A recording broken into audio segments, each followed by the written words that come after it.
নমস্কার সবাইরে। আমরা গেছিলাম গিসিসি সর্বমঙ্গলা বাড়ি ট্যাংরা মৌলভীবাজার, যেখানে মারে শুটকি দিয়া বুক ধোয়া হয়। তোমরা শোনার এখানে যে মেইন পুরোহিত আছেন তাদের মায়ের স্বপ্নাদেশ দিছিলা যে যান শুটকি খুব প্রিয়, আর সব সময় যে সেটা দিন না মানে শুটকিটা যেন দেয়াই হয়। আমরাও দর্শন করলাম, মনে মনে করি আপনারাও ভিডিওটা শেয়ার করি, আপনারাও দর্শন করুকা মার মন্দিরটা।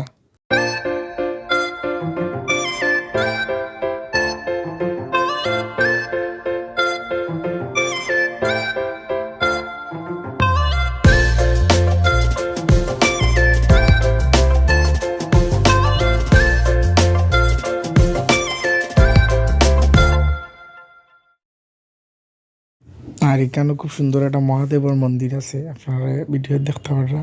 খুবই সুন্দর একটা মহাদেবের মন্দির।